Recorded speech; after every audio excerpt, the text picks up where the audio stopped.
Ready? You guys ready? Okay, here we go. North Smithfield Town Council, May 2nd, 2022. Madam Clerk, will you lead us with a prayer and the pledge, please?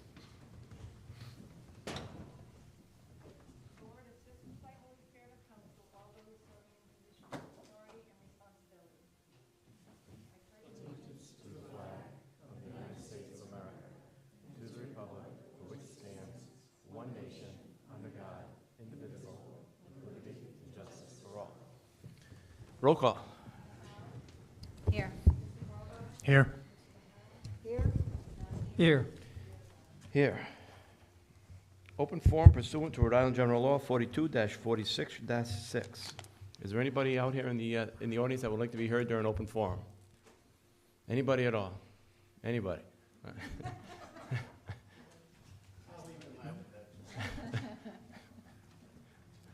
Mike Clifford, 489 Black Plain Road. I had asked for a copy, well, first of all, several months back, I asked the council to consider putting the bond issue for the police station on the ballot as one question with three options.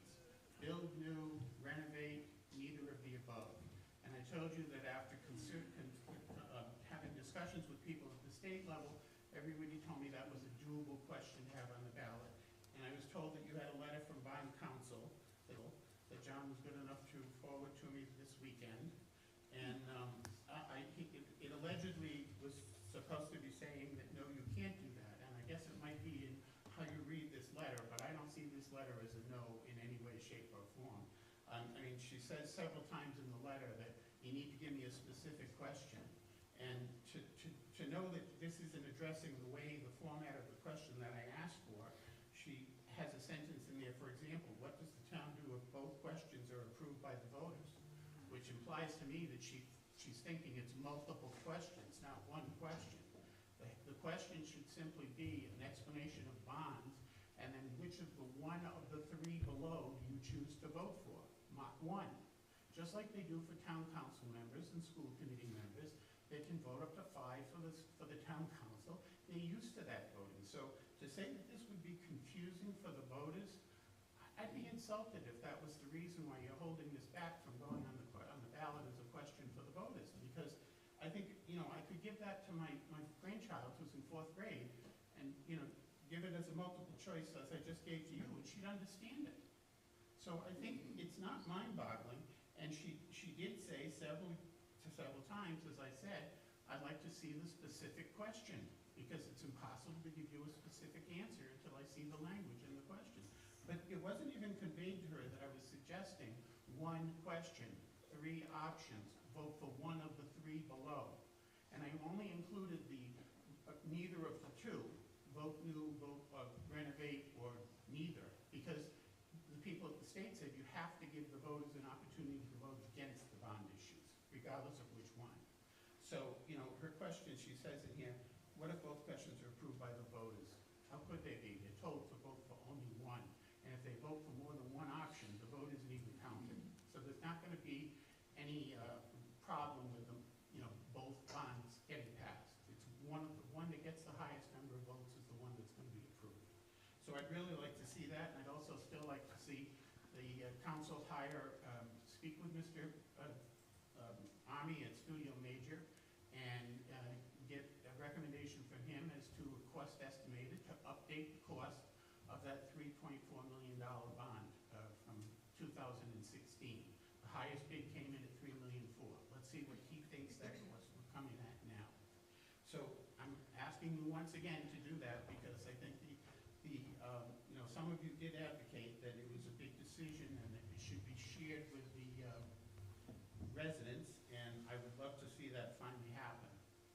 So that's the first issue. The second issue is, in September, Mr. DePasquale came before you regarding he actually came before you for an item on the agenda for the battery storage facility. And you discussed with him, it was added to the agenda, which is legal, for discussion only, a tax treaty adjustment for the batteries, to address the batteries. And I wasn't at the meeting, I didn't know that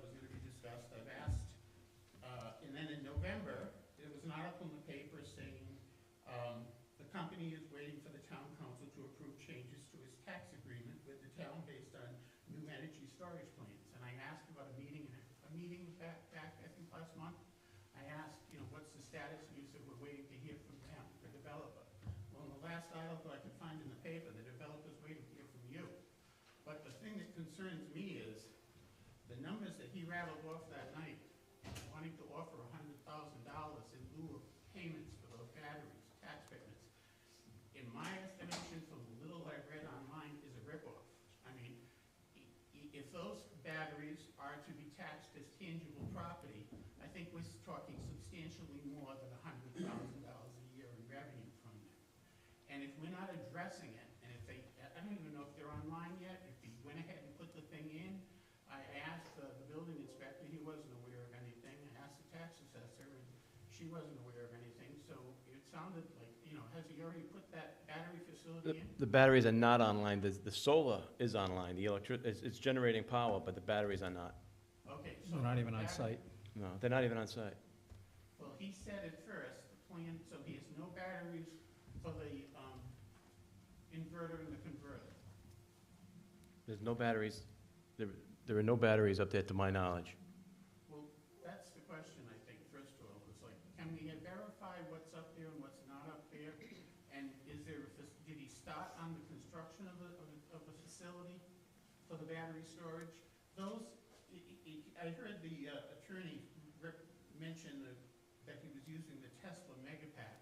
And if you look at the Tesla Megapack, the most recent article says it's very difficult to get pricing from Tesla, but publicly. But it did say that one that was capable of storing 3 megawatts of energy sells for $1.2 million. So if he needs to store 32 megawatts of energy, we're talking a number of those batteries, and I think he suggested 11. And he can buy, Tesla offers a package 10 for $10 million. But if that is in fact the battery, that's, our revenue would be double what he offered over a 20-year period, even with the depreciation of the asset, because that's taxed as a tangible. It's not part of a solar array. It doesn't generate electricity. It stores electricity. And everything you read suggests that it's not exempted from the tax treaty with the state. It's not part of what is provided under the tax treaty. That's a tangible property for storage, not for, and I think I heard his attorney, when I watched the video of that meeting the other day, I think I heard his attorney even conceding that fact. Yeah, you are light years ahead of where we are with these talks right now. I'm getting to a point. The reason why I want that settled, or know what's happening, to have some public discussion was, first of all, at that meeting he said, we'll have it on the agenda for the next meeting. That was in September when he appeared for you. It wasn't on the October meeting, and it wasn't on the November, and it hasn't been on in November, and nobody said boo about it. But what concerns me is if that's coming online, and if there's going to be any revenue from that, and if it's in fact already installed and we're going to get revenue from that, then I think we need to know that before you do your legal advertisement for the budget for this year. And include that as part of the projected revenue that you anticipate receiving if in fact there's things up there now that are being used that could be taxed. A couple of years ago, Mr. Ozowski put a legal advertisement in for the tax rates and the impact on the tax, which you're required to do, and he understated the revenue because there was a last-minute settlement with National Grid where it adjusted the revenue numbers, and people had familiarized themselves with the legal advertisement, run numbers based on those numbers, and then got to a meeting and found out, well, those numbers all just went out the window, so I don't know whether we're getting a good deal here or not. So if there's revenue to be taxed, then we ought to be finding out about it. And I think we ought to be engaged in some public discussion about it so we know what it is. That solar farm coming in at $245,000 a year or whatever it's given us is no big deal. Like it's mentioned before. One of Lowe's pays $275,000 a year for that one little parcel. So if there's another way you make money on the solar farm, I'd like to see us try to make it. So would I.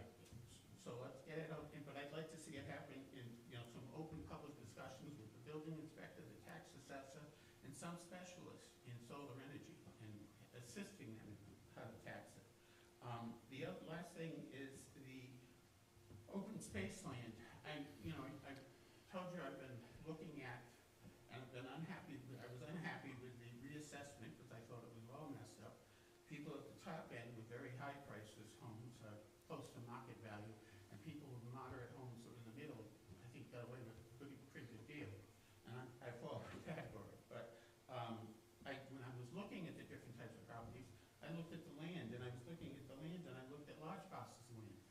And there's 2 parcels of land that are in that solar development on Iron Mine Hill Road that are still, it appears to me, by looking at the tax assessor's information online, are still in the Farm, Forest, and Open Space program. So even though one of them is assessed, appraised at $1,700,000, they're only being taxed on an assessed value of $324,000. And the second parcel, 126-acre parcel, is assessed at $1,610,000, but it's only being taxed on a fraction of that, $595,000.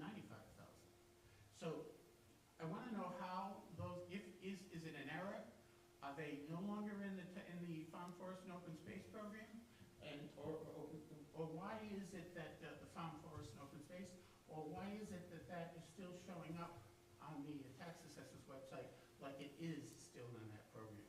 You have to submit a forestry program application to DEM to get into that. It's not, but we assessed it at a good value previously. So are they getting a break that they shouldn't be getting, and shouldn't they now be taxed on that property at full value? And I worry about the other properties in town that are solar that might be getting that benefit as well, because most of those big parcels all put them in the Farm, Forest, and Open Space program. But there's not a tree left up there, so I don't know how they qualify for a forestry program. Thanks. Thanks.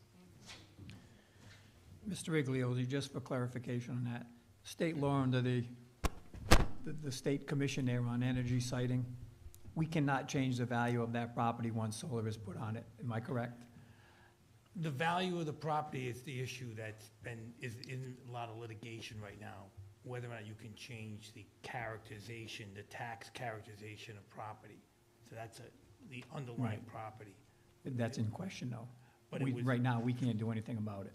right now, right, and in our situation, the rate was, at some point, there was a discussion about the rate being negligible. This has got to do with the characterization of the property, but there is a rule that says you can't change the character. And there's some litigation on that, but there is a rule on that. Thank you. They're not changing the character. It was always appraised at the same amount, $1,600,000, $1,700,000, right around the same ballpark. It's whether they get the exemption under the state law for forestry, and they don't qualify anymore. So it's not that we're tampering with the appraised value. It's being consistent with what it's been appraised at prior. Open space, land, raw land, has nothing to do with the open space. So we can, if you ask that question again, take away the, Okay. This is more appropriate question. You have a tax assessor that. Yeah, we, Employees. This is not an appropriate question. we'll make sure the tax assessor's aware of it. Thank you.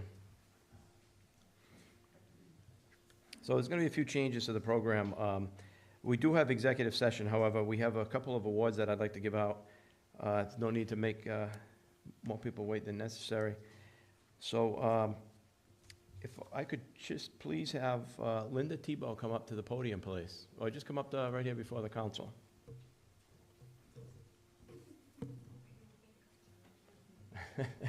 We'll see you better if you stand here.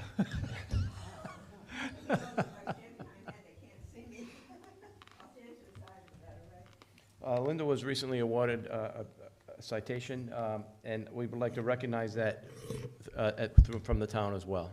Okay, we have a great deal of respect for you and everything that you do.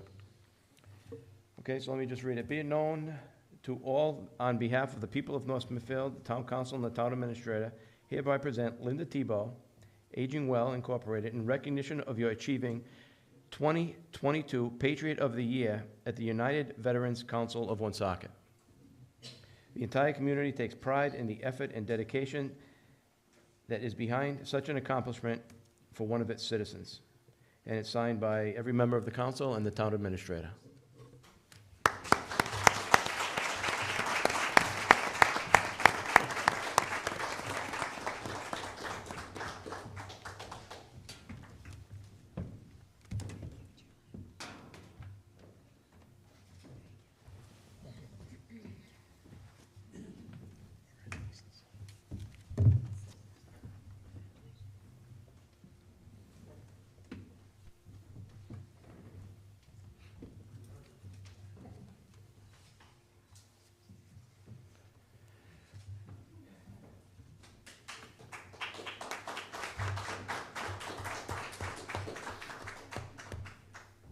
Mr. Ed Viveros, who is also a resident of North Smithfield, was awarded the 2022 Veteran of the Year by the United Veterans Council of Woonsocket, and we did have a citation for him, but unfortunately, he's not here, but that's also something that we can all be proud of.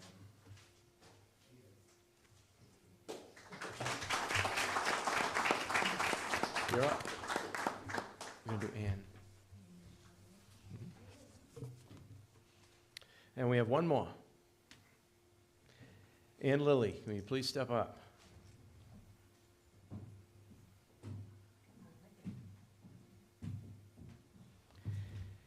I'll read the citation, and if you want, Kate, if you'd like to say a couple of words, but be all known on behalf of the people of North Smithfield, the town council, and the town administrator, hereby present Ann Lilly in recognition of the RIRPA Semedo Steamer Ritchie Volunteer Service Award.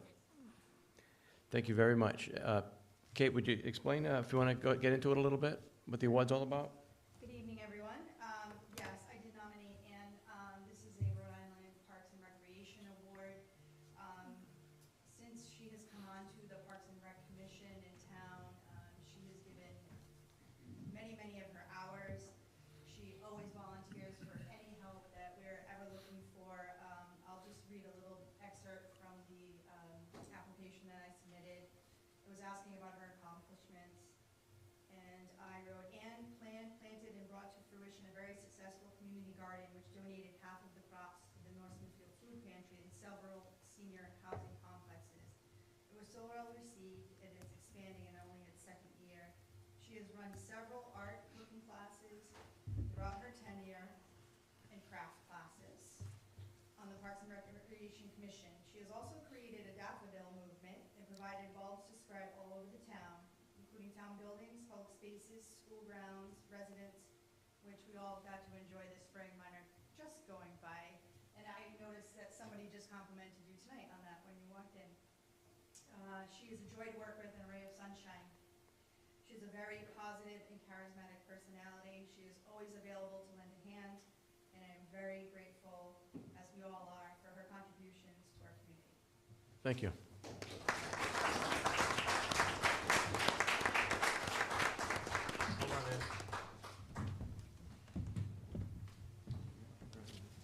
you.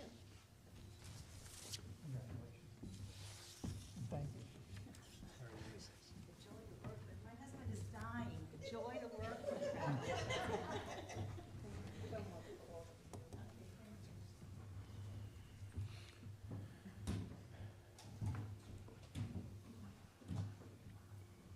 Now, unfortunately, we have to go into executive session at this time. What that is we have legal matters that we got to discuss. And the reason why we do it now and not at the end is because we're paying attorneys right now for their time to partake in executive session.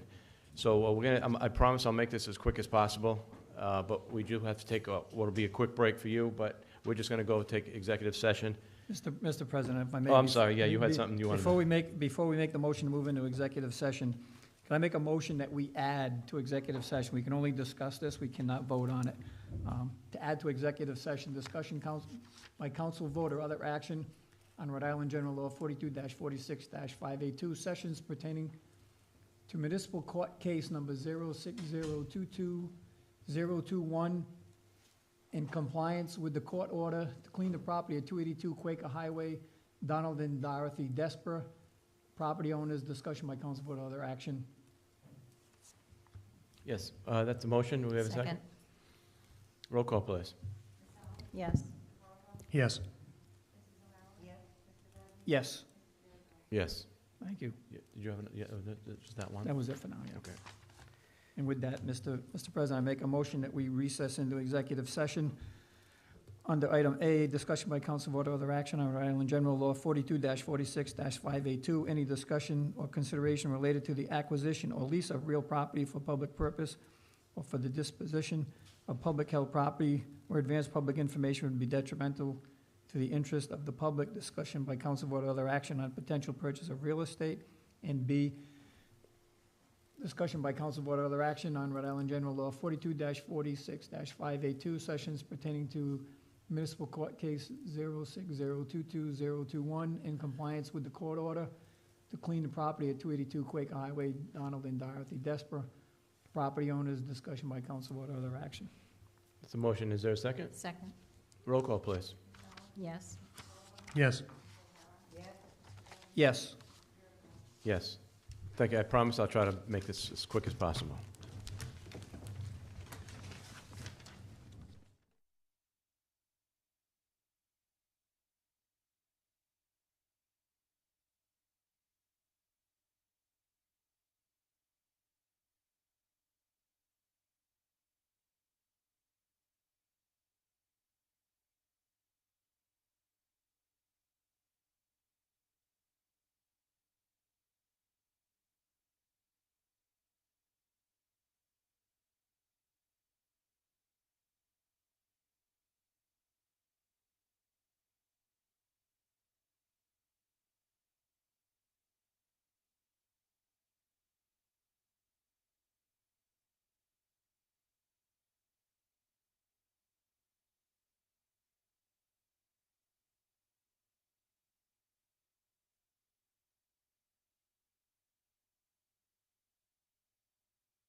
I'll entertain a motion at this time to come out of executive session.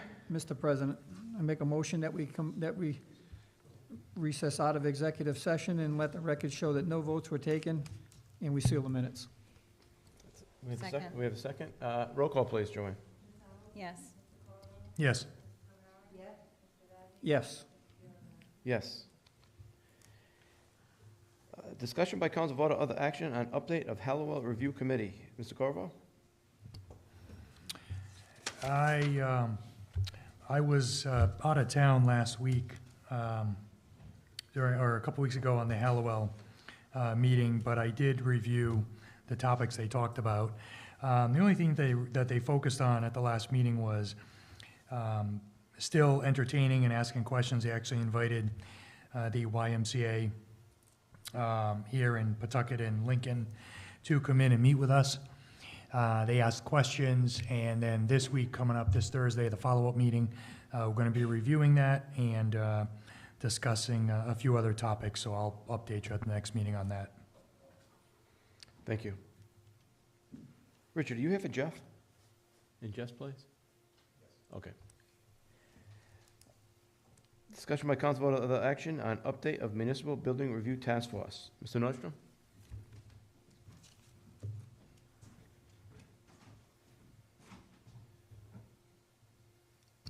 Good evening. Task force met on April 19th. We went over the finalized floor plan. Signed a letter of support regarding the FY23 federal appropriation request that the town has put in for construction of the new police station. We looked at a couple of different exterior designs that Tecton is working on, and those building designs are out for construction estimation. So we're still scheduled for our May 18th meeting. So we should have everything. Okay. That's it? Yep, no questions? Anybody have any questions, Mr. Nordstrom? Okay. Thank you. Before I forget, I should have mentioned this in the beginning. The Woonsocket City Council right now, tonight, is passing a resolution in support of North Smithfield's 150th anniversary. And that's taking place right now. And we have a representative from the North Smithfield Heritage Commission, Lisa Gagnon, is going to be there to accept that resolution. Very nice of them. I lost my spot now. Okay, so what I did was I moved up. I moved up Mr. Harris, so I'll move you up. New business F. Discussion by council vote or other action on Forestdale Schoolhouse restoration from the North Smithfield Heritage Association.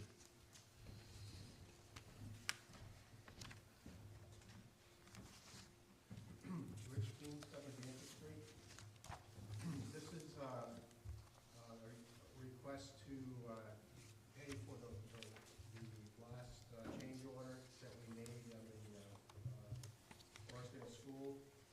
Once the exterior siding was painted, we had a little bit of savings, and so we asked the town council to approve a change order to allow us to restore all of the windows that were left. And so that work is done, the windows are up, they look beautiful, and we're just asking the council to approve payment. Mr. President, Yes? we needed to do E before F, so I can transfer money so we We can pay can- the bill. I think we can approve the Okay. bill as long as we make that transfer later on, Okay. so the money's there. Okay. We can do them a little out of order, but I understand why you had it that way. And the reason we have to do E is because we're still waiting for the Historic Preservation Commission to reimburse the town $34,000 that they had paid, the town has paid for the siding, so. Okay, thank you. Okay, we have a motion to approve the additional request.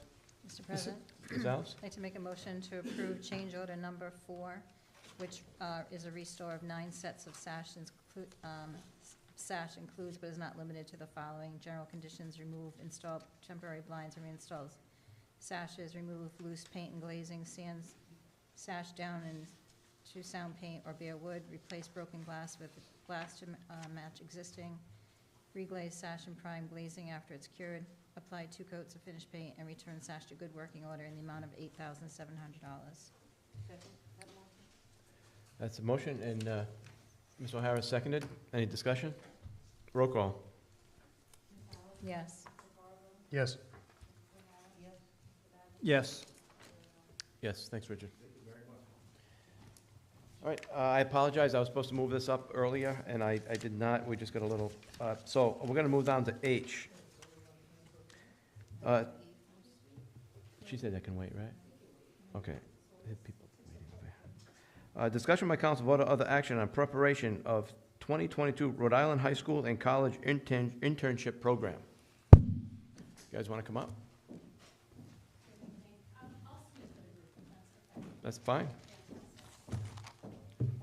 I was looking forward to having Pat come up here, but I was gonna kind of, I was gonna put him on the spot, but, Thank you, Council President, for inviting us here tonight, members of the council. Excited to share with you an opportunity to continue our partnership on the Prepare Right internship program. As you may recall, the town of North Smithfield hosted one of our college interns last year in the finance department. I know tonight we're going to hear later from Karen Bernardino, who was instrumental in making sure that that college intern had a wonderful experience.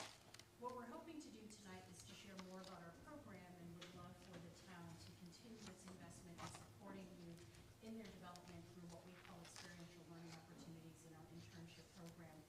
There is a presentation. I won't bore you with the details. There is a packet that we provided for you tonight in the packet in the folder.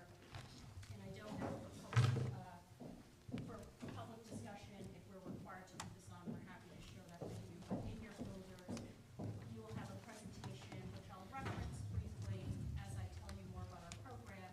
And then there's also a more detailed employer toolkit so that the town can really understand what is involved with hosting one of our interns. My name is Nina Pante. I am the Executive Director at Skills for Rhode Island's Future. We are a nonprofit organization. We are statewide, and we are headquartered in downtown Providence out of the Greater Providence Chamber of Commerce building. We were established in 2016 with an emphasis to help unemployed and underemployed Rhode Islanders get back to work. Since our incorporation, we've helped over 15,000 Rhode Islanders connect to career pathways. But out of our work, what we learned is many of our employer partners, private, public entities, have really struggled with new talent pipelines here in the state of Rhode Island, and I think we hear about that every day in the news, is trying to figure out talent pipelines. And specifically, we designed an internship program to help with that pipeline development. We have 2 programs. One is a college internship program focused on first-generation college students. That was very much the program that the town participated in last year. And then we also have a high school internship program. Both programs are designed to help students explore career options based on their interests. And last year, the intern that we placed in the finance department, that's exactly what they wanted to get experience in. This year, we do have some high school students from North Smithfield who applied to our program. But what we're hoping to do is actually build a municipal internship program where students who are interested in things like financing, planning and development, parks and recreation, marketing and communications, HR. We find that municipalities represent so many of the different types of jobs that exist out there: government, public relations. And so what we're hoping to walk away with tonight is a reaffirmation of your commitment to our program. In the packet, you're going to see some details about the 2 different programs that we have, and I guess maybe I should possibly stick to the script, which I'm not very good at doing for public purpose. But in the packet, we've explained to you why we actually enjoy doing these programs. There's significant benefits to students. We've had our programs largely researched to show that students who go through our program gain significant academic success. It increases attendance. It helps them connect their learning in the classroom to what the real world experience is going to bring to them. So we've seen significant student gains. In fact, in the 4 years that we've been running our programs, 94% of our students actually go on to post-secondary education. This weekend, I was at U.S. Senator Jack Reed's breakfast, where one of our high school interns from last summer just got accepted to West Point and was Senator Reed's recommendation. We take students from all schools in the city throughout the state of Rhode Island, and we want to make sure, again, that we're creating those opportunities for them so that they can get all of these benefits that are here.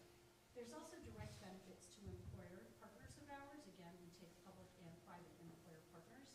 Many of our employer partners use our internship program as a way to build those talent pipelines, but then also make sure that they're hiring for their diversity, equity, and inclusion goals.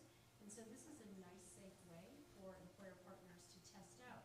If there is an aspirational goal to hire for diversity, equity, and inclusion, and let's say you want to create a space for an individual with an intellectual or developmental disability, or you want to be able to bring in somebody who may not otherwise have the opportunity to have that type of experience, this is a nice way to do that.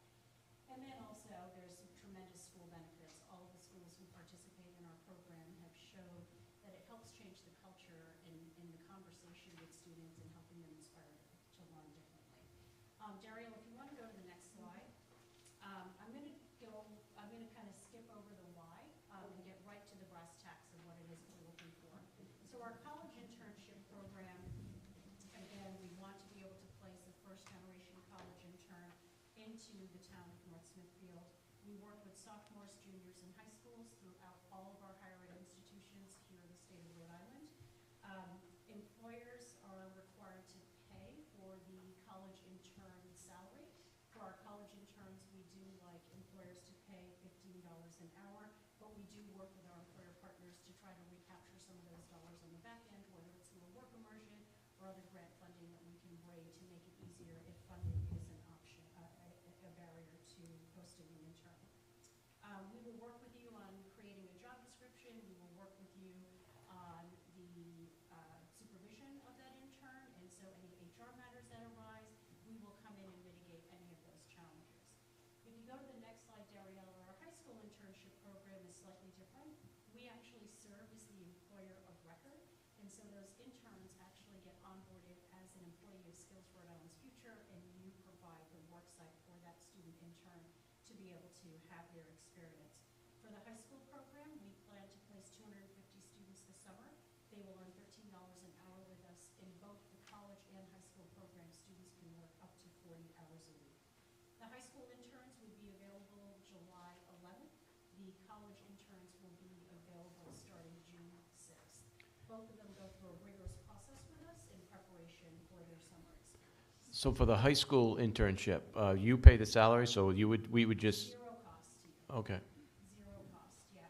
But what we do ask is that we want to make sure that it is a very rigorous process.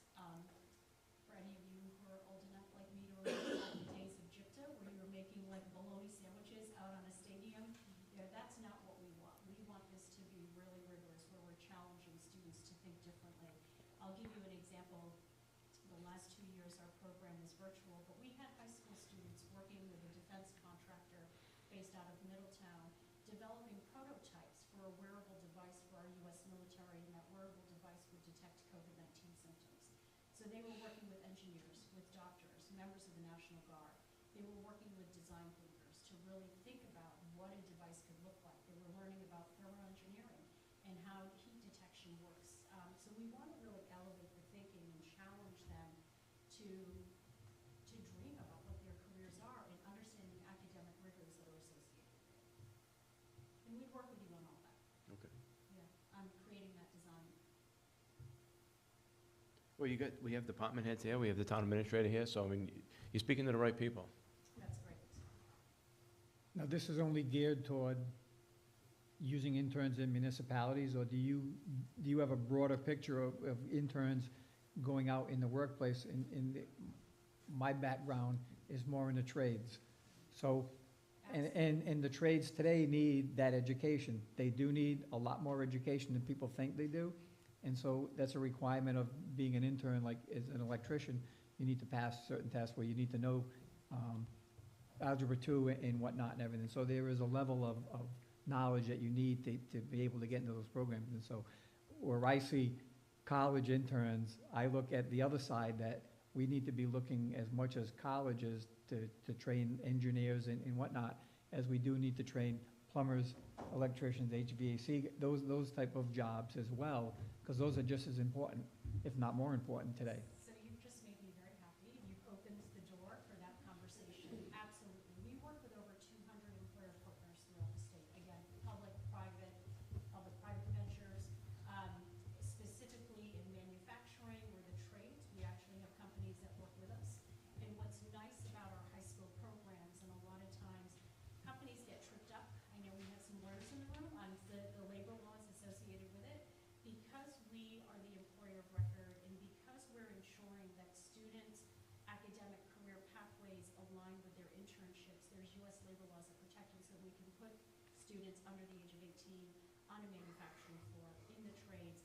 Electric Boat is one of our largest employer partners, where we start putting students age 16, I'm going to say kind of a quasi or apprenticeship model, where they're learning welding, electrical, carpentry, painting, they're doing CNC machining right on site in, So they're getting access to it to decide whether they want to pursue that any That's further. exactly right. And so I'm sure all of you represent your employers during the day differently.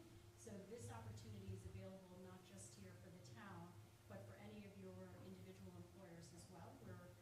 We're actually onboarding right now and placing interns as we speak. And we work with everybody from Bank of America, Amica, Amgen, Fidelity, Citizens Bank. They're all part of our program.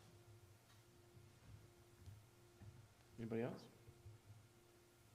So what would be the next step then on our end to go forward? So, we would love your support in being able to move forward. Again, you hosted a college intern last year. We would love to expand it. I understand that the experience was a great experience both for the intern and for the town.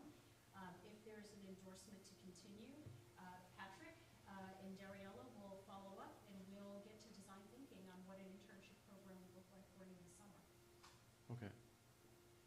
I can reach out to Pat and You absolutely, you can put him to work. I will. I don't know if you know this, but Pat, he's a great athlete, you know. We were just talking about sports, yes. Hey, Pat, the older you get, you become a better athlete. No, I think the older I get, I have to prep more and stretch more. No, I'm sorry, but you're reminiscent.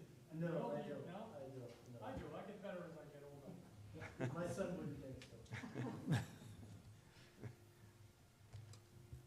Well, thank you. And Thank you very much. Come back and be a part of this conversation. Thank you very much. Thank you.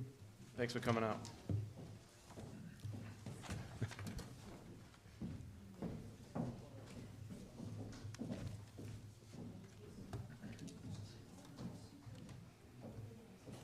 I'll give you a call.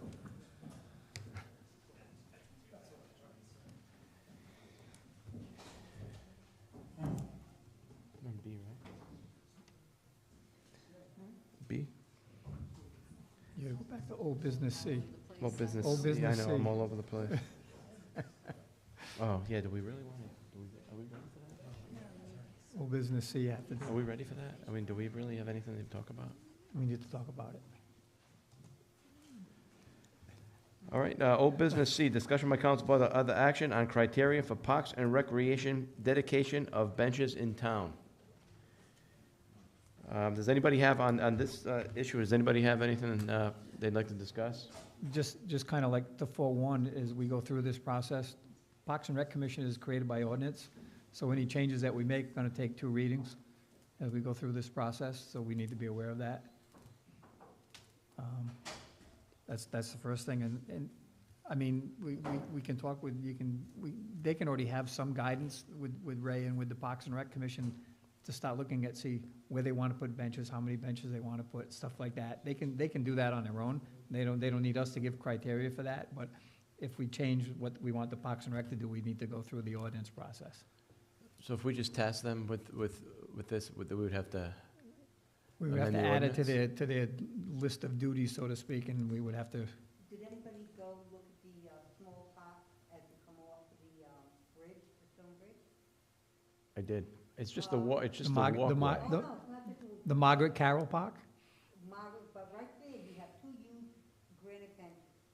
One,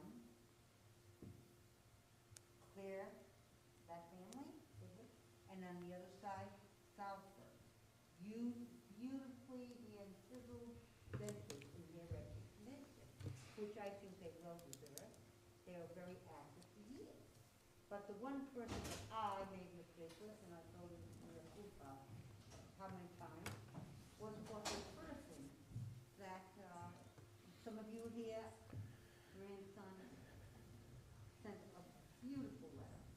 She's still alive, she can walk to the place.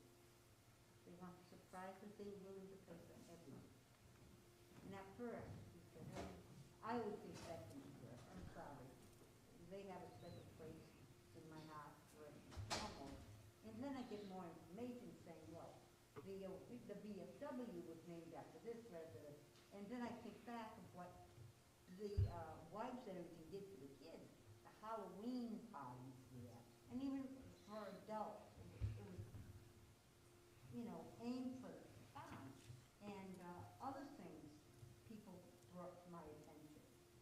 And she was, I like to think of unsung hero. And then we had many in this town. I remember we had hockey, this and that.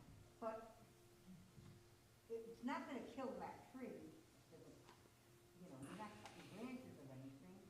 And the woman's still alive. Isn't it nice to be recognized when you're alive? And you can just get a good feeling that I love this place. And it may give her joy. Too many times you wait till people are 5 feet under to recognize what they've done. I'm glad we've gotten things back. So that's all when Yeah, but that one thing, it changed everything, and I would really like, and there's so many people that call me, I couldn't write fast enough, there must have been one line after another. I don't have triple, you know, high line, to voice how they felt.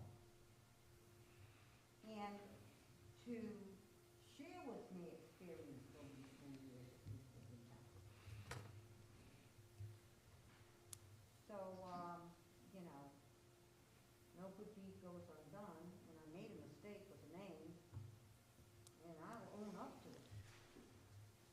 we're wading back into the weeds here. We're trying to get out of that. And so we need to issue to the Parks and Rec that we want them to find out where they want benches or where they think benches should go, how many there should be there, the cost, the procedure, recommend to us. But if we're gonna change, that we want the Parks and Rec to do that, we need to change their ordinance as part of their job description, so to speak, and that's an ordinance. And so it's gonna take 2 readings, so we'll have to put it on the next meeting for first reading, whatever changes that we wanna make to it, and then have a second reading. on it. And it would only be a suggestion, ultimately. They're gonna make a recommendation to this board, and it ultimately council approval. Right. But it's a matter of, they could start now already going through the process of determining where we're gonna put benches, how many we're gonna put. Please.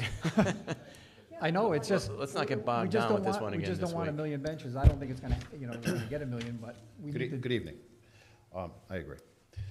I think we're getting way ahead of ourselves before, if in fact we have to pass this ordinance. Once that's passed, there has to be a criteria set on how we're going to accomplish this goal. We just can't have residents saying, I want a bench here. We have to control this process, not the resident. And so I've sat here and listened to this, and we need to reel this in. So I think step one, and move to the next step and the next step and the next step. If the commission is going to be the body that puts this together, then we need them to do the homework, put it together, submit it either to myself and then to the council for approval.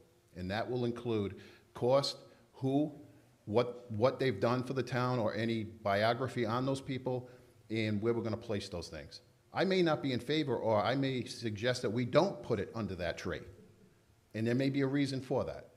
I think the process has to begin the right way, not jump to the high-speed lane before we get into the breakdown lane. Thank you. Okay.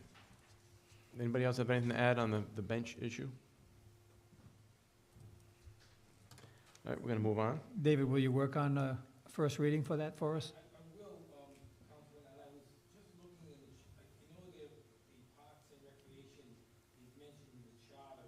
No, they're actually mentioned in the ordinances too, yeah. That's where they're mentioned in the charter as a commission, but it's detailed in the ordinance. If it's a charter thing, then we gotta change the charter.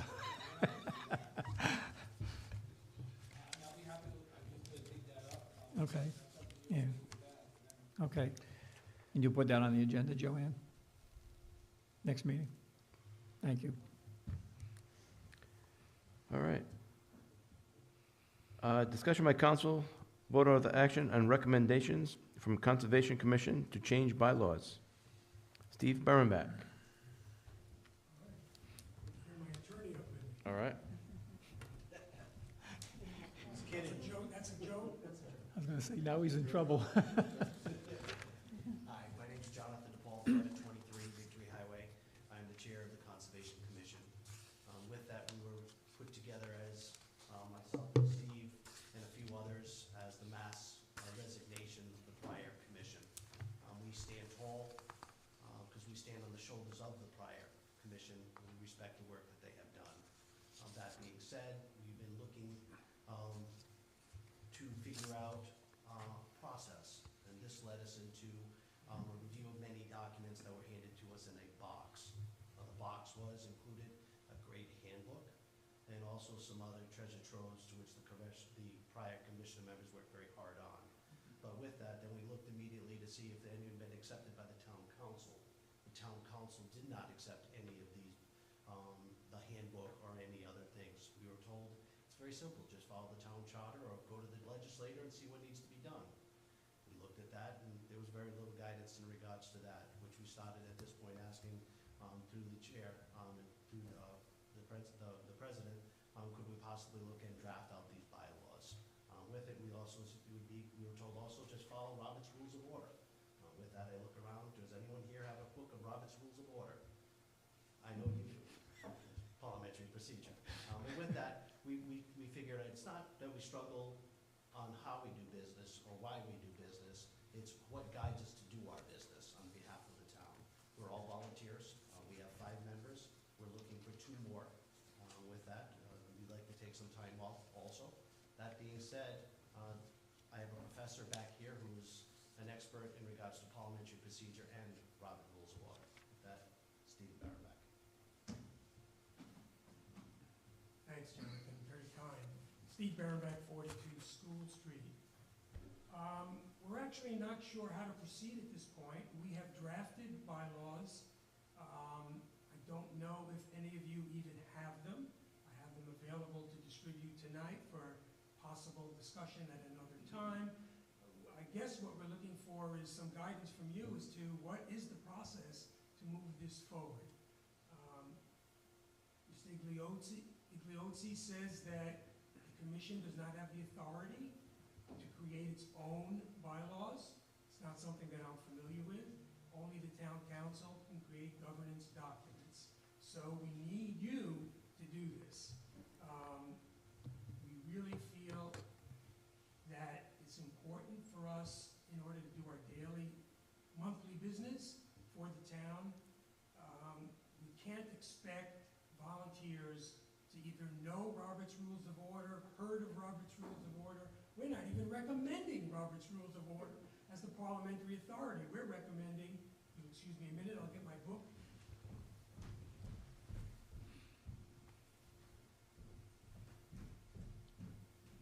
We're recommending a simpler version, which is called the American Institute of Parliamentarians Standard Code of Parliamentary Procedure. You have to have some document to refer to, much simpler than Robert's Rules, used in many smaller organizations that don't need the kind of depth that Robert's Rules goes into. So we're looking to get this in front of you and to get some feedback from you as to how to proceed, whether we create a small working committee, if that's such a thing, and then the committee presents it forward, or exactly what to do at this point. Okay. Just a couple of quick questions. I'm a little confused as to what the confusion is, because there are bylaws that for the Conservation Commission that go all the way back to when Linda Tebow was is signed by Linda Tebow when she was the town administrator. And also the purpose of the Conservation Commission is spelt out in those bylaws. So what area is confusing to you? Absolutely, let us address that.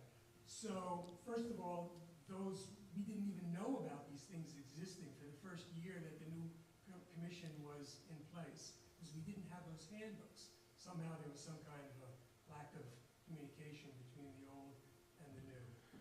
But when we wanted to revise those bylaws to make them more up-to-date and to make them, in our opinion, better, we asked for an opinion as to, can we do that? And we were told that those bylaws are not official because they were never approved by the town council, and only the town council can approve bylaws. So in effect, they have no validity. But they were, though, because they were signed by Linda Tebow and members of the council. Mr. Biragad, this is the first we're hearing of this. Eddie Yazbak was the council president at the time, and he and Linda Tebow signed the. So we asked for if there was any bylaws read or recorded, and the answer was no. And if they are now, then that's great. Let's review them and see what we have.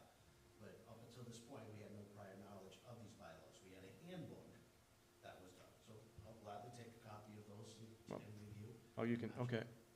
Yeah, I'm sure it'll help with whatever, whatever. So I guess I was interested to see, we were interested to see that the agenda item is to change the bylaws. And I had some email correspondence with the town clerk and said, but it's not to change the bylaws, it's to adopt bylaws. And I guess she doesn't know either that the bylaws exist. In fact, our town planner doesn't know either, because he wrote to us and saying, well, where's your bylaws? I don't know what you guys do. So we've got a lot of confusion going on here. We'll certainly accept the fact that there were bylaws, that's, as Jonathan said, that's great news. So our request now is to basically change those bylaws. But how do you want to change them if you don't know yet, right? If you want, you don't know if you need to change them yet. We had them, and we used them as the source for rewriting the bylaws. We didn't have them until a year after us two were on the commission. We're the only two left. Yeah, I know. And you guys are doing a good job, and you have hard work, and I appreciate that. I'm not trying to give you a hard time. I'm just trying to iron it all out. So whether we're changing or whether we're adopting, we have to come to you. And so the question now becomes, we have replacement or changes. We can come to you in different, if you don't like the format we've got, which is just a replacement document, we can do a more traditional, here's the original wording, here's the replacement wording. I don't know if you want to get into that level of detail for a document like this for an advisory commission. This is why we're looking for some assistance. Ms. Vadian, do you have something you wanted to add? Or? Yeah, if they've seen that set of bylaws, and I'm assuming you've seen that set of bylaws, and the solicitor and others are saying, this board never approved them, and we have difference of opinion on that. They're trying to revise them and make them more current to meet their needs. The Conservation Commission is created by state law, and then we adopt it into our charter, and so on and so forth. So they want to present a new set of bylaws, how they are going to operate. We would then, I would assume, send it to the solicitor for his review to make sure it complies with state law, complies with our own laws, and doesn't overstep their authority overstep their authority and assume our position. And once he rules on that, then we can adopt those rules so they will be active for them. I believe that's what they're trying to do. Okay. Anybody else have anything they want to add? So I'm thinking if that was the goal, then when we change things, lots of times when we change ordinance or we add to ordinance, we'll put the ordinance and then italicize with it the change that you want to make, so we can read what's there and then read what you want to, There's so many changes. Yeah. Well, first of all, we developed this because we were told that it didn't exist. I mean, it existed, it's not an so there's no point in doing what you're just suggesting. That's why we ended up with a totally new document. But we're happy to go back and do that. It might be more, it's a lot more difficult to read than just start fresh from a new document and just read it and replace the whole thing. But we'll do whatever you want us to do. I don't want to take away from your mission, though, of the Conservation Commission and spend all your time on this. You're right. You know what I mean? That's why I say, let them present the revised bylaws that they have. We'll give them to David for his review and make sure that it follows state law, our own laws, doesn't overstep their authority and usurp our authority. If David reviews that and says, yep, we're good, we can adopt them officially, sign them, then they have bylaws. I don't know why we need to go back and look at an old document. If I understand it exists, but to go back and look at that, where they started without that document, to go back and redline that thing, might be more work, might be doing exactly what you don't want to bother doing. You don't want them doing paperwork, you want them doing what they should be doing. Reviewing new plans and seeing how they fit into the comp plan and those type of things. That would be my suggestion, just accept what they're presenting as what they want to make changes to and give them to David for his review, and to meet those criteria. Would you agree with that, David? But when we change an ordinance, we don't just say, ignore the existing ordinance. We base the changes of the ordinance on the existing ordinance, and we make the necessary changes, and a lot of times, a lot of changes aren't necessary. Well, the ordinance is a law, though. These are bylaws that are adopted by an advisory board. They have no authority to make decisions. Well, they didn't even know You make recommendations, but not decisions, and I think you guys understand that. We do, Yeah. the day-to-day businesses that we do, I'm gonna take one example, it's the hunting on conservation land. There's a thought or a premise that people are grandfathered into this activity, when in reality is the previous boards would say, here you go, sign this piece of paper. We don't own the land, you own the land. When it's all said and done, Correct. how do we take an application in, we're deferring them over to you. These bylaws will address these types of instances when it comes into play. Where do we begin and where do we end? And more importantly, how we conduct our business when it's all said and done. We could definitely take a look at it, redline, see what is relative, and what needs to be done, and take a quick look at it. But again, we look this at a fresh set of eyes on how we go about our business and what we needed to do. Okay. Anybody else? Most of your advisory boards, they develop without even going to the council for approval or even writing them down, how they operate. Budget committee, they kind of operate with kind of like an understood set of rules. The task force, we don't have anything written. We operate under Robert's Rules of Order, basically, knowing that we're advisory. We advise the council on things. And most boards and commissions, they're actually not actually written down on hard paper like that. So they kind of like just work by what they've had, and as you have changeover, the current people just keep saying, well, this is how we do it. And so these guys are trying to memorialize it. Okay. To their credit. But the handbook was a great guide. I mean, we're not saying that wasn't, but it was never adopted when it was all said and done. This was, use the handbook, this is what you're supposed to use. But when it comes to procedure, we couldn't follow that. So when you started, you didn't even have the bylaws that I just presented? Nothing. You had nothing, you were kind of just winging it? Our first meeting was 3 master developments, and congratulations, you're sworn in. I got somehow from Bob Maury elected as chair. And from there, we started doing our business, and then the pandemic happened. Right. And then we were trying to learn to do business in a different way. I mean, I deal with, in the government, I get parliamentary procedure, I get private rules water. I couldn't even follow what was asked and how it needs to be done, and how people come to a meeting, and when do they get to speak? Or you can't speak. You know, you can't make those stands. Now that comes back to you because now we voided the open meetings law. Yeah. All right, so we'll go that route then. What Mr. Vadney was just discussing, we'll have the solicitor take a look at it, and we'll take his recommendations, and we'll take it from there, and then give it back to you and get your opinion on it. Can I have those bylaws? Yeah. So you can read all the But he- parties that were involved? You have Well, I have emails. I'm happy to give you. If you could give one to, at least to the solicitor and the clerk, that would be good. Then they have them for the Just record. wanna, make sure I get it all. You can email Lori, I don't put you on the spot. That's all right. I have it on email. There you go. John, do you have a copy for the solicitor? I'll make sure you hand it out. Yeah, well, I tell you, why don't I email it to you then, since because everybody wants a copy now. All right. See where you started. Yeah, they do. Yeah.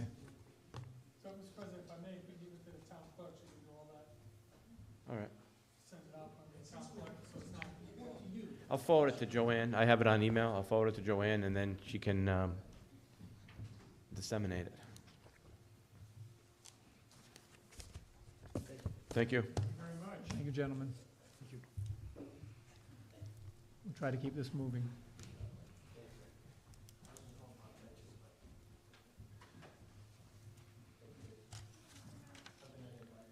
Thanks.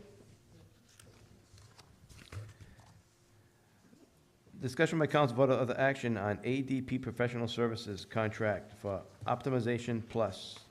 Ms. Bernardino, Mrs. Bernardino.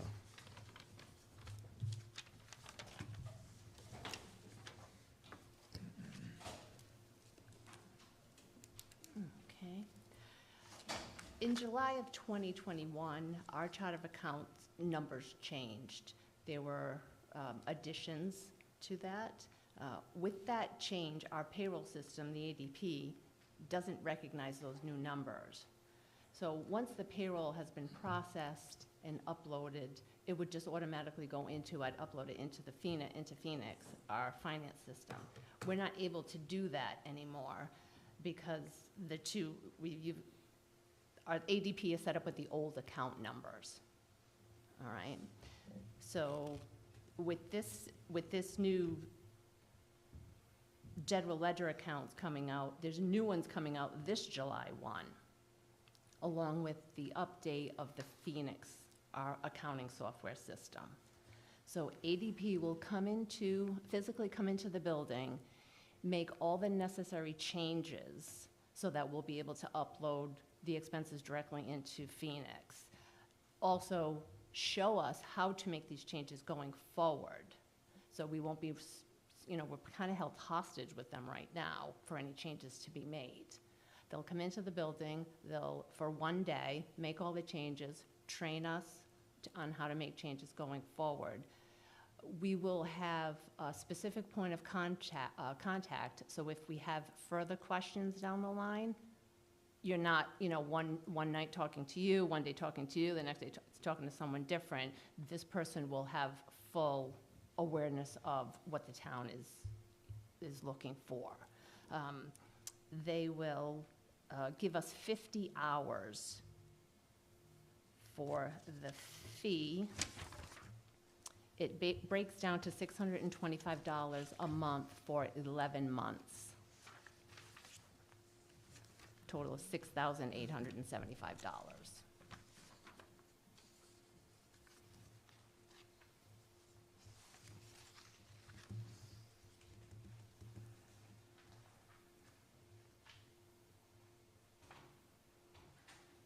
So Karen, they're not able to come in and just update your validation tables without upgrading the entire system? No, because there were so many accounts added. For instance, everyone's FICA used to just go to one specific line. Now, the department FICAs are broken down. So there's, a FICA department for, planning, finance, parks and recs. So this is all new account numbers that they have to add. It's been broken down for health as well. Instead of everything just used to go to health and dental, now each department has its own health and dental line. So they're not able, we did attempt to try to do this on our own, and we didn't have much luck. So since last July to now, we're almost doing the upload manually. And it's just taking so much time where, it would take maybe 3 or 4 minutes to upload it and you're done and you wash your hands, all the charges are there. So they're basically building a new company? Basically, they're starting from, we're starting from scratch.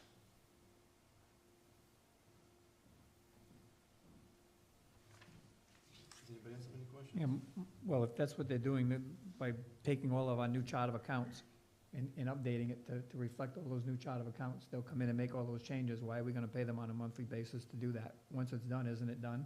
It is, but it's a flat, they'll give you 50 hours of service for a flat fee of the $6,875.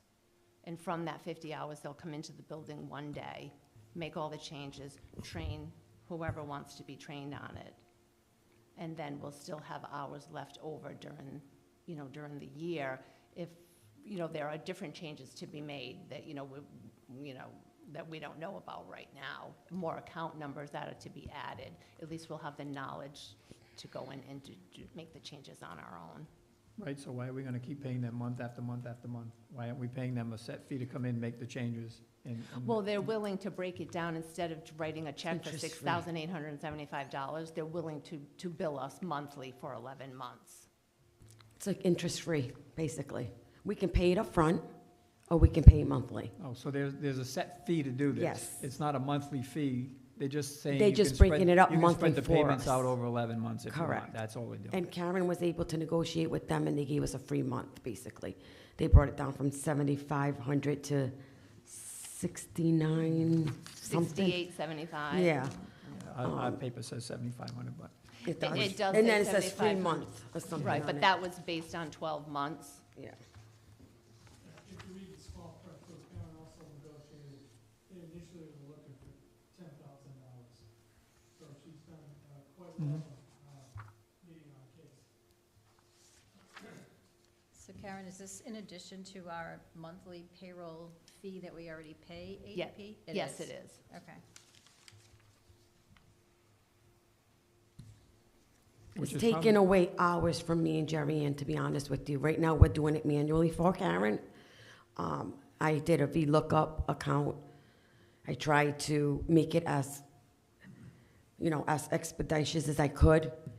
It's just too time consuming. And for ADP to do it in the background would be enormous help to us, and we would really appreciate it if you consider this. Are they gonna be able to show you going forward to make changes, or are you gonna always have to call them? No, this is part of the training. They'll be able to train us. Okay. That's the part we could have went a little less expensive, but they're gonna do it hands-on. So myself, Jerry Ann, and Karen will know how to go in the background and change the account numbers, and we'll never need this again. We're hoping. So basically, we're gonna learn the background trick of what they do in the background of how to change the account numbers. Right now, it's just, we just, if they were to teach us, they tried to teach us, like Karen said, over the phone. It was just impossible. It's just a software thing. We're not IT people, and it's just beyond our expertise. So are they gonna leave you with some sort of manual? Well, they're After- gonna be here, but we're gonna learn how to do it in the background while they're here. They're gonna be doing it on site. Yeah, no, I'm just thinking, I'm just gonna be in writing. yeah, I'm just thinking as a reference point. Oh, we'll be and- writing a lot of notes. Yeah, well, no, I guess what I'm getting at is, obviously, as people transition from roles within the town, we want to make sure that there's a smooth transition. So if somebody Absolutely. else comes into that I position. mean, if 3 of us all get hit by the bus, Oh, yeah. then we have a problem, but one of us will be there. No, seriously, yes, there was a manual that they actually gave us, and it was, unless you was an IT program writer in the background, you wouldn't understand it. We tried, Jerry and I tried to go in the background, we tried to figure it out, it was really gibberish to us. So we decided that we had to go this route. And all year long, me and Jerry Ann have been uploading the payroll, and when I tell you it's time consuming, and it's time consuming. We need this help from ADP. There's no way around it. So part of the 50 hours, you'll be able to lean on that for additional resources? Yes. Is that what you're saying? Yes. And it wouldn't be just for the general ledger number. It could be anything. If someone were to have a problem setting up a new employee, you could call this one contact, and they would help you. Any kind of issues that you have.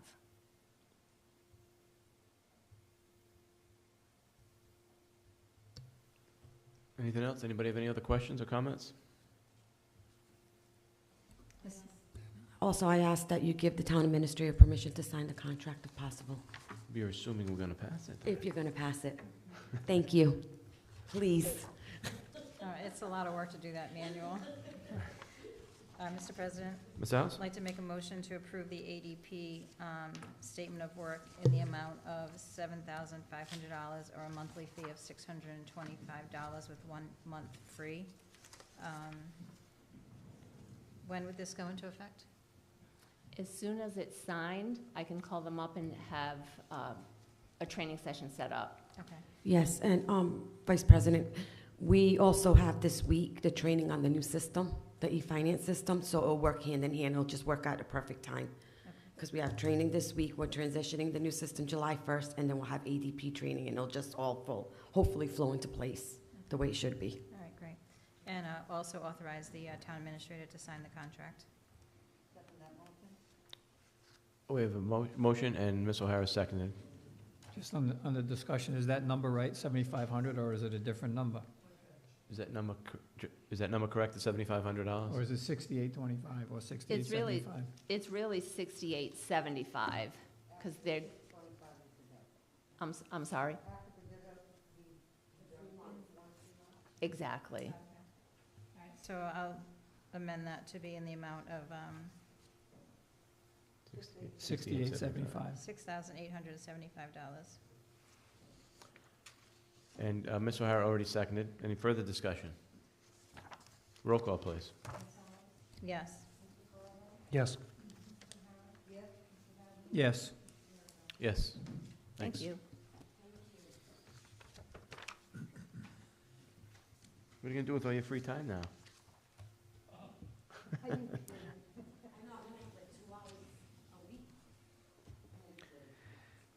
Discussion by council vote other action on contract number 2022 for information technology and services. Cura Systems Incorporated. Mr. Jesus?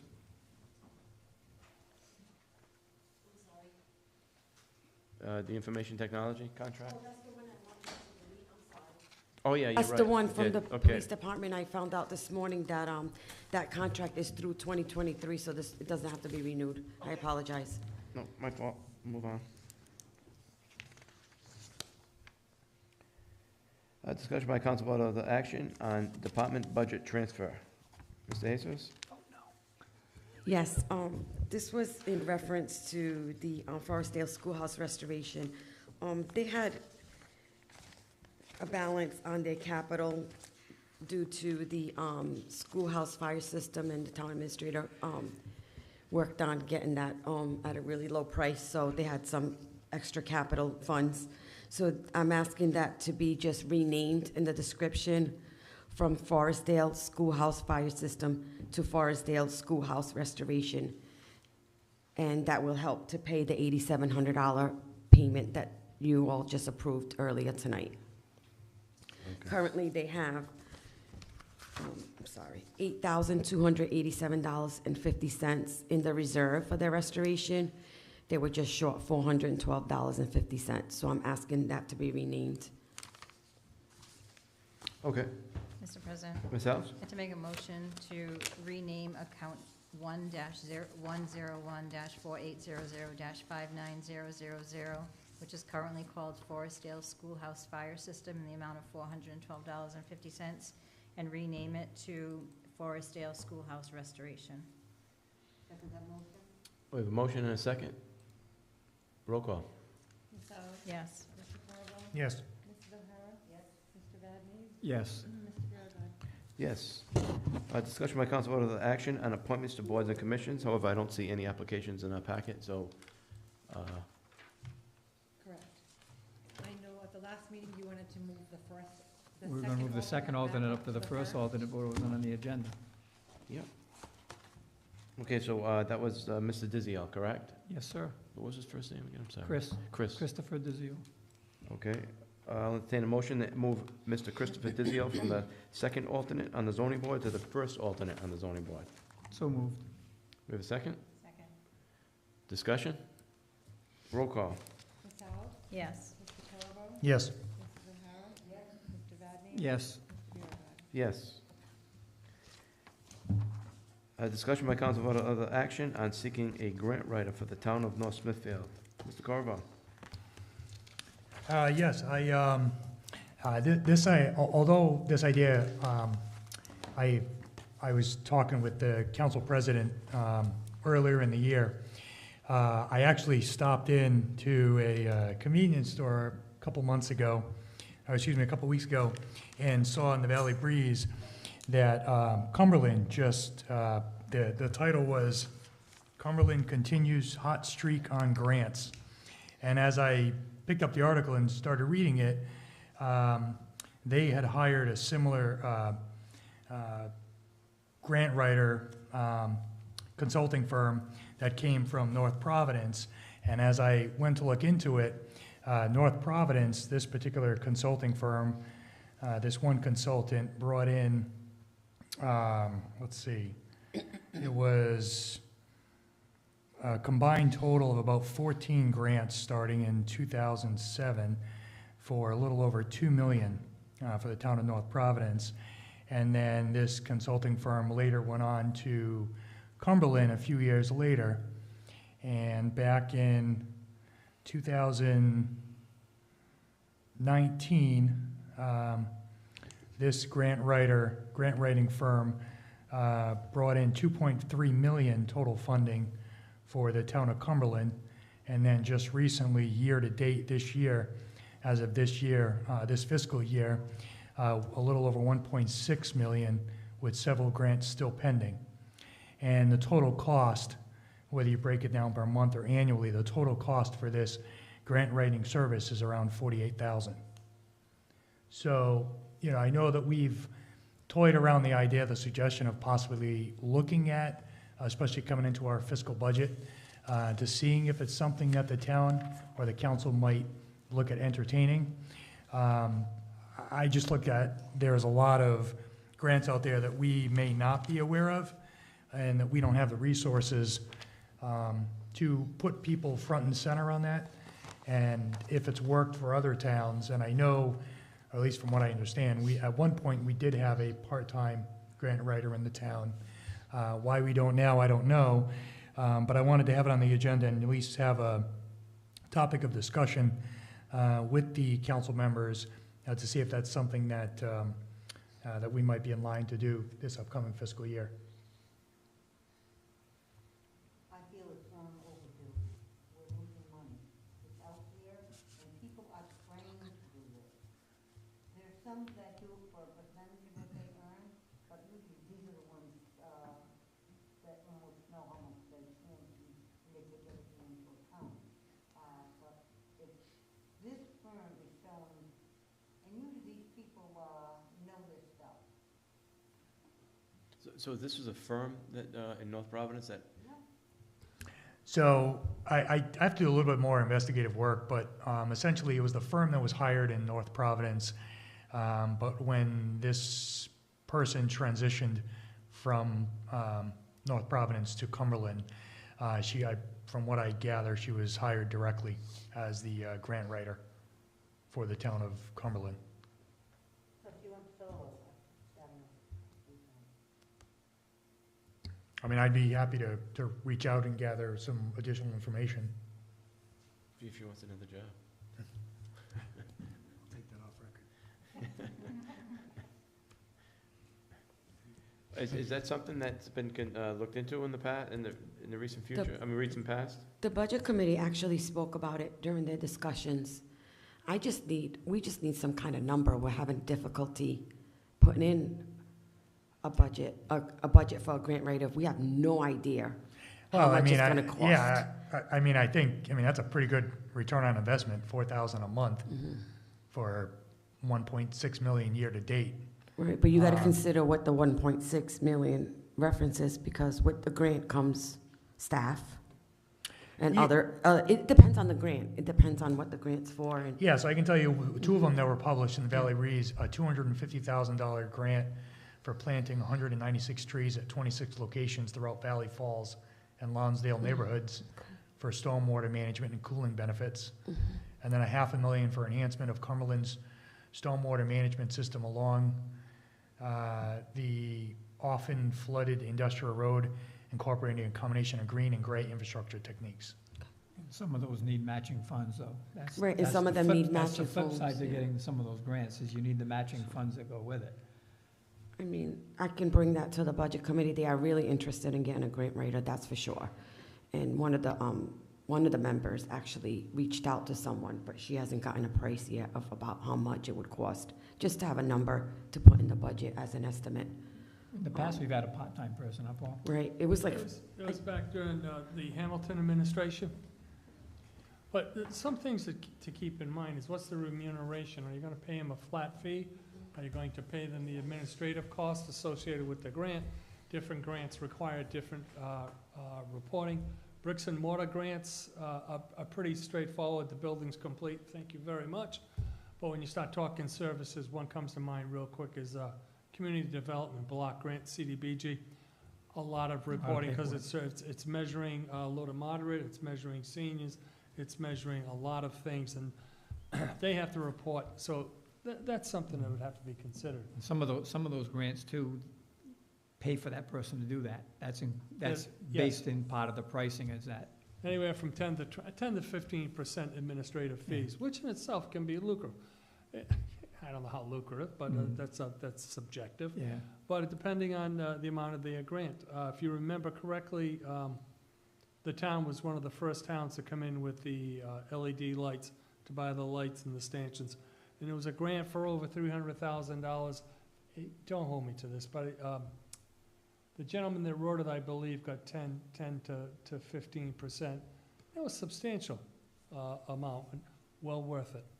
Well worth it, because we're I believe, the second community in the state to actually own the street lights, the stanchions, the lights themselves. So it positions us to start receiving our, as you know, the city of, town of Johnston, town and city, forgive me, Johnston. They took the write-out to court, I believe, and found to be correct that municipalities aren't to be lighting state roads. And we're blessed with state roads, especially when it comes to snow removal time. But the lights we've been paying for, and it's still being reviewed by RIDOT engineers. So grant writing can be a wonderful thing, because not only did it give us the lights, but now we have the opportunity to have them energized by the state. So there's a lot of things. And by the way, his reporting is done. The gentleman that wrote the grant, his reporting is done. It's a one-shot deal. So is it, do some, I don't know anything about grant writers, but do some of them work on commission only? And if we did something like that, I'd hope they be highest paid person in the state, you know? we had one in Central Falls, and he was part of our payroll, so I'm not sure. So now you're paying benefits and whatnot. Is it worth it? It could be. It's a serious consideration. I would definitely go through the consultant and not have to pay benefits and FICA and stuff, and look into maybe do an RFP or something for a grant writer. The administration fees would cover the payment for submitting the grant and doing any reporting that's required. Didn't you say earlier, a couple months ago, that Bobby was going to some classes to do grant writing? How has that turned out? Well, I don't want to say right now at the moment, but she, as well as Mark Corriveau, have submitted some substantial grants to both our Senate and congressional leaders. My understanding is I think Friday, congressional leader was taking a look at the grants that were submitted. Don't know when the word's gonna come down, but as I say, fingers are crossed. If we receive even partial of this grant, we're going to be very happy. 2 projects, which I think has been near and dear to most people in town. So if it happens, it happens. Bobby, by the way, she writes the community development block grants, which requires reporting, and then she also sought and received an additional funding for transportation for the seniors to carry us through the rest of the fiscal year. So they're doing what they can, but I just want to remind everybody that they have subdivisions, housing developments they're looking at. They're looking at a lot of things for the town too, so they tried to squeeze this in. A grant writer would be ideal. So we can look into it. You have up until the budget to decide, right? If you want to pay someone, or just come forward and have them accept the administrative fees for applying and reporting. Okay. So the administrative fees would be in lieu of us paying them? Yes. Or if you wanted to offer a stipend or something, or Cynthia was talking, Cynthia. Do all of them have administrative fees? They have to apply for it, and most of them do, but it's mostly the service organizations. Okay. So like where they're receiving ongoing services. Oh, okay, so if it was like the Tike Park, we didn't get administrative fees. We No, had to put in kind, we had to match it. Yeah, So it's it was both, the opposite. If it was like a HUD grant, then you gotta do constantly reporting on this Yeah. thing, and those things Right. get to be pretty voluminous. Yeah. So I'm not sure. I really don't know enough about it to even say how much it would cost us. All right, well, if we can find out, then maybe we do have the budget coming up, so. Right, Christine from the Budget Committee is still looking into it, so maybe she'll have a suggestion, or we'll have something with the Budget Committee's budget. Okay. Yeah, I'll see if I can do some Yeah, if you research as well. can, that would be really, and Yep. send me whatever information you can get, I would appreciate. I'll send it over to the Budget Committee. Thank you. Anybody else? I think that's everything, right? Oh, now, Before you adjourn, yes, I wanna make another motion to add something to the agenda. go ahead. Discussion by council vote or other action on parking on Providence Pike, just for discussion only. I'm sorry, on what? Parking on Providence Pike for discussion only. Okay. Mr. Vadney wants to add to, make a motion, make an amendment to the agenda. Is there a second on that? Second. Roll call, please. Yes. Yes. Yes. Yes. Thank you. I go by the middle school, the stadium. We petitioned the state 2 years ago. They agreed with us, no parking on either side of that road. I've gone by there when the Thanksgiving Day game was going on. There were dozens of cars parked off of the road. And now with the gate closed for the construction, not questioning why the gate's closed, not an issue. I went by there Saturday afternoon, there had to be 24 cars outside the gate, all parked all over the place over there. That's state property right up to the fence. The fence is on the line. And so, through the administrator, as his position as public safety director, I would hope that you could talk to the police department to say, we need to look in being and enforcing this. You were named in a suit, I was named in a suit, because someone already had been hurt and injured up there.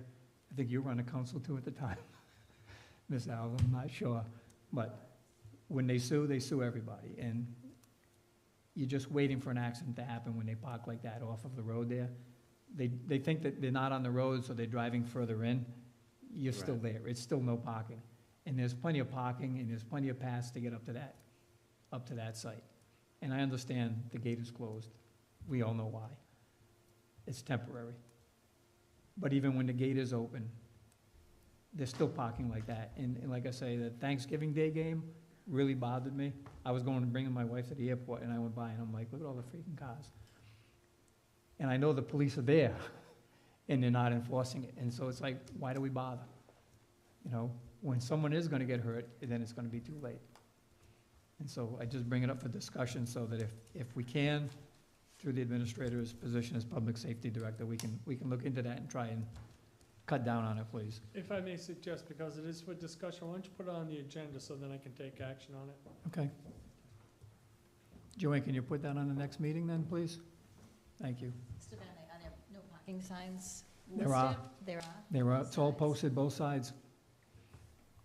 They park right in front of them sometimes. Yeah, I know they're temporary ones, but I know.